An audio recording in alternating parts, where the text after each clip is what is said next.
আক্রান্ত আমি গত 6 মাস ধরে। আমি তোমাকে বলতে চাইছিলাম কিন্তু বলি নাই, কারণ তুমি তো আমাদের ডিভোর্সের জন্য অনেক পাগল হয়ে গেছিলা।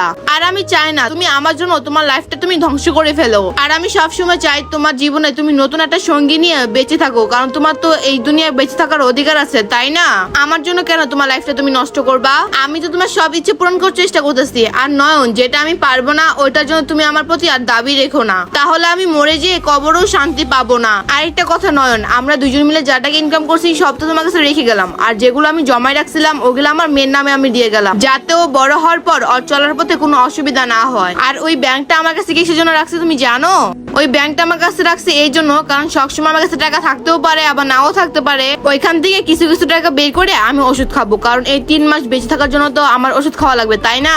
আরে মনে, তুমি এসব কি বলছো? তুমি কেন মারা যাবে? তুমি এসব কথা আমাকে আগে বলো নাই কেন? তাহলে আমি তোমাকে ভালো এক জায়গায় চিকিৎসা করতাম। দেখো মনি, আমি তোমাকে এইসব বিষয়ের কারণে ছাড়ি নাই, আমি তো তোমাকে অন্য বিষয়ে ছেড়েছি। যাই হোক মনি, তুমি আর কোনো টেনশন করো না, এখনো আমার হাতে অনেক সময় আছে। আমরা আমাদের ডিভোর্সটা ক্যান্সেল করে দিই, কারণ এখন আর আমার মন চাচ্ছে না তোমাকে ডিভোর্সটা দিতে, কারণ তুমি এখন অনেক বড় একটা রোগে আক্রান্ত। তোমার পাশে একটা লোক থাকা দরকার। নয়ন, হাতটা ছাড়ো, আমাদের এখন ডিভোর্স হয়ে গেছে, আর আমি তো কালকেই মরে যাচ্ছি না, আরো কিছুদিন বেঁচে আছি, তাই না?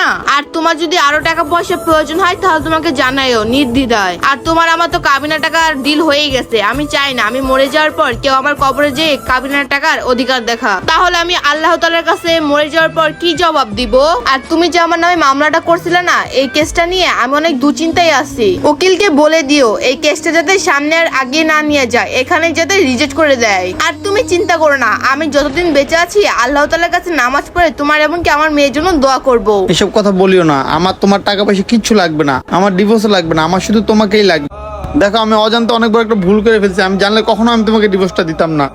দেখো মনে, আমাকে তুমি মাফ করে দাও প্লিজ। তুমি আমাকে এভাবে ছেড়ে চলে যেতে পারো না, এখন তোমার পাশে একজন লোক থাকা দরকার। আর আমি যদি তোমার পাশে না থাকি তাহলে কখনো আমি নিজেকে মাফ করতে পারবো না মনি। আমার তো এখন আফসোস হচ্ছে, আমি এত বড় অন্যায় তোমার সাথে কিভাবে করলাম। এই অন্যায়টা করা আমার একদমই উচিত হয় নাই। তুমি যতদিন বেঁচে থাকো তুমি আমার হয়ে বেঁচে থাকো মনি, আমি তোমার ভালো জায়গায় চিকিৎসা করবো ইনশাল্লাহ। নয়ন, হাতটা ছাড়ো, এখন আমাদের ডিভোর্স হয়ে গেছে আর আমি একজন রোগী। আমি চাই না তুমি আমার প্রতি দয়া মায়া দেখাও, কারণ ডিভোর্সটা আমাদের দুইজনের ইচ্ছা মতোই হয়েছে। আমি চাই তুমি বিয়ে করে তোমার জীবন সঙ্গী নিয়ে তুমি সুখে থাকো, এবং কি আমাদের মেয়েটাকেও ভালো রাখো, আমাদের মেয়েটাকে মানুষের মতন মানুষ করো। আমার মেয়ে যদি ভালো থাকে তাহলে আমি মরে যেও শান্তি পাবো। তাহলে তুমি ভালো থেকো, আমি চলে যাই। আমাকে বাসে যেয়ে আবার ওষুধ খেতে হবে, নয়তো আমি আবার রাস্তায় অসুস্থ হয়ে যাব। এই জন্য আমাকে ঠিক টাইম মতো ওষুধ খেতে হবে। আর নয়ন, পারলে তুমি আমাকে মাফ করে দিও। ভালো থেকো, বাই। মনি দাঁড়াও মনি। বন্ধুরা, সম্পর্ক মন থেকে না হলে কখনো টেকে না। একটা কথা মনে রাখবেন, সম্পর্কগুলো অবশ্যই মন থেকে করবেন। আমাদের এই ভিডিওটা আপনাদের কাছে ভালো লেগে থাকে অবশ্যই টাইমলাইনে পাঠিয়ে দেবেন। ধন্যবাদ সবাইকে ভিডিও দেখার জন্য। নতুন কেউ থাকলে অবশ্যই লাইক শেয়ার কমেন্ট করতে ভুলবেন না।